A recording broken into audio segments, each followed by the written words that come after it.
Tu sais quoi? À partir de maintenant, je travaille gratuitement. Et toi aussi, probablement. En fait, chaque année, à la même période, le même constat revient. À partir de début novembre, les femmes françaises cessent symboliquement d'être payées. Pas parce qu'elles arrêtent de travailler, mais parce qu'à salaire inégal, elles offrent, entre guillemets, le reste de leur travail jusqu'à la fin de l'année. Ce calcul, il est publié chaque automne par le collectif Les Glorieuses. Et il repose sur les chiffres d'Eurostat, donc c'est vrai, c'est fondé. Les gens qui disent que l'écart salarial n'existe pas peuvent bien aller voir là-bas si j'y suis. Et en moyenne, les femmes gagnent 15,4% de moins que les hommes dans l'Union européenne, 14,9% en France.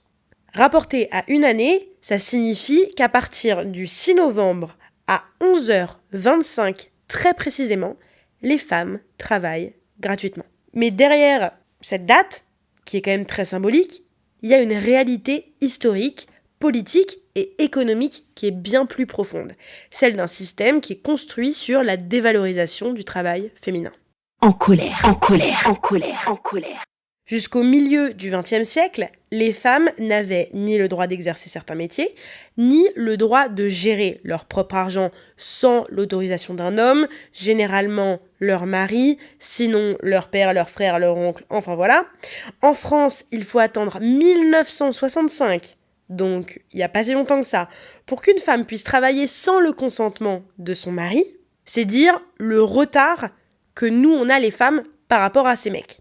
Sur le plan légal, l'égalité salariale, elle a été inscrite dans le droit français en 1972, avec la loi du 22 décembre, censée garantir un salaire égal pour un travail de valeur égale.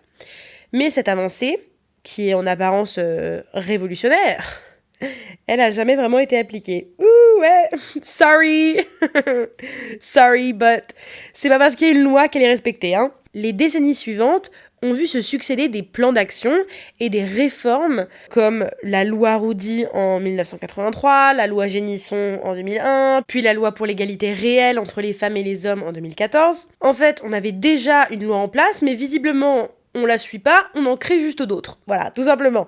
En 2019, le gouvernement il a d'ailleurs mis en place l'index de l'égalité professionnelle, qui est censé mesurer les écarts et sanctionner les entreprises qui sont fautives, c'est-à-dire qui ne respectent pas l'égalité salariale pour un travail de valeur égale comme c'était prévu dans la loi. Mais cet index repose sur les compétences et tout. Non, l'auto-évaluation. Les entreprises notent elles-mêmes leurs performances. Voilà. C'est pour vous dire la connerie. Résultat, en 2024, plus de la moitié des entreprises de plus de 1000 salariés déclaraient un score supérieur à 85 sur 100. En gros, elles déclaraient qu'elles étaient top au niveau de l'index de l'égalité professionnelle, en mode oui, vous inquiétez pas, nous, les salaires, ils sont vraiment égaux, alors qu'en fait, elles maintenaient des écarts de rémunération de 5 à 10% selon l'INSEE.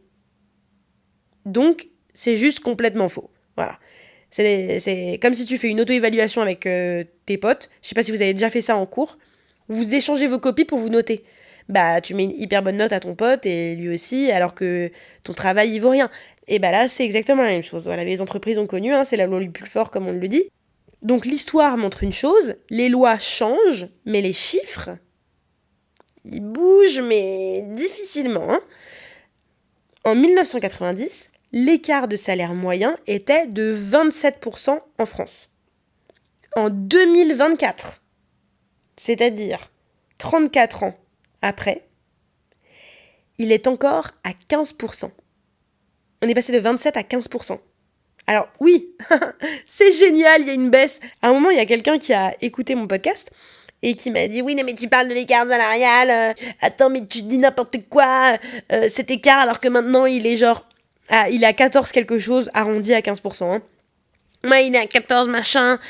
Est-ce que je suis censée me contenter d'un écart salarial de seulement 14 à 15%? Tu te fous de ma gueule ou quoi? Ouais, je veux continuer à me battre. Je suis censée me satisfaire d'une baisse de 10% à peu près en 34 ans. 34 ans? Foutez de moi ou quoi? À ce rythme, il faudra un siècle pour atteindre l'égalité salariale. Si vraiment on continue sur cette lancée, parce que l'égalité totale, ça va être un petit peu long. Mais alors, d'où est-ce qu'il vient cet écart ? On distingue 2 types d'écarts salariaux. J'ai l'impression que je suis en cours d'éco, vous inquiétez pas, ça va quand même être fun. Il y a l'écart brut, parce qu'il faut avoir des arguments quand on va être face à des gens qui vont nous dire qu'on dit n'importe quoi. Donc je vous donne les arguments. L'écart brut qui prend en compte toutes les différences, c'est-à-dire si toi t'es en temps partiel et le mec en face il est en temps plein, si t'as un poste de responsable ou en fait si toi t'es stagiaire, enfin toutes les différences, secteur, âge, patati patata. Et ensuite il y a l'écart à poste équivalent, c'est-à-dire entre un homme et une femme qui ont le même poste avec la même ancienneté. Celui-ci reste autour de 5 à 9% selon l'OCDE. Donc maintenant, si vous entendez un mec, parce que c'est notamment un gars qui va nous dire ça, oui, mais à même poste, il n'y a pas d'inégalité. Si. Si. Même quand j'ai la même ancienneté que toi et le même poste, je suis payé moins. Ouais. Tout en sachant d'ailleurs que les gens qui considèrent que l'écart salarial, quand il s'agit d'écart brut, si on compare le manager, par exemple, de Carrefour et la caissière, on parle d'un salaire qui n'a rien à voir, et ok, c'est normal, t'as pas les mêmes responsabilités, on parle pas du même poste, mais en attendant, tu te fais 8 fois le salaire de ton employé qui se tue à la tâche. Faudrait réduire aussi les écarts à l'intérieur d'une entreprise. Ensuite, c'est normal que plus on grimpe les échelons, plus on gagne de l'argent, parce que c'est aussi une montée en compétences, etc. Ça, c'est quelque chose que je comprends, mais en général, si tu travailles dans le même secteur ou dans la même entreprise, et ok, on a des postes différents, il s'agirait aussi d'avoir quelque chose qui a du sens. Et si on est dans des secteurs différents, faudrait aussi revaloriser les salaires. Je veux dire, les profs, ils sont payés comme des merdes, les psys, ils sont payés comme des merdes, je sais pas, ceux qui sont aide à domicile, les infirmières, les infirmiers, tous ces gens-là, ils travaillent, mais genre de dingue, quoi. Et ils sont payés comme des merdes. Donc revoyons un petit peu notre manière de faire les choses. D'autant plus que les métiers, justement, qui nécessitent une grande charge mentale et un travail de longue durée, genre tout ce que je viens de dire, généralement psy, infirmière, etc., c'est des postes qu'on a alloués aux femmes. C'est-à-dire qu'on nous refuse et on nous éduque tellement à ne pas aller dans certains secteurs parce qu'ils sont fermés aux femmes. Genre même le secteur de l'ingénierie, il y a des femmes qui y vont, mais c'est d'autant plus difficile déjà d'y aller par soi-même parce que tu grandis en te disant que tu vas faire un autre métier qui n'a rien à voir avec l'ingénierie parce qu'on nous apprend à être des petites princesses et on nous apprend que les femmes, elles aiment la création et elles sont créatives et elles sont douces. Du coup, forcément, on va se diriger vers des métiers qui sont beaucoup plus dans le soin, le marketing, tout ça. Donc ensuite, c'est simple de dire oui, mais vous gagnez moins parce que vous travaillez dans d'autres secteurs. Ouais, mais les secteurs, en fait, ceux qui gagnent beaucoup, ils sont pas ouverts aux femmes. Je veux dire, ma sœur, elle est ingé. Dans sa promo... il y avait 3 meufs, je crois. C'est difficile quand même, En France, plus de 70% des emplois à bas salaire sont occupés par des femmes. Ensuite, il y a la question du temps partiel subi, c'est-à-dire qu'il y a 80% des emplois à temps partiel qui sont occupés par des femmes, souvent pour s'occuper des enfants ou des proches dépendants.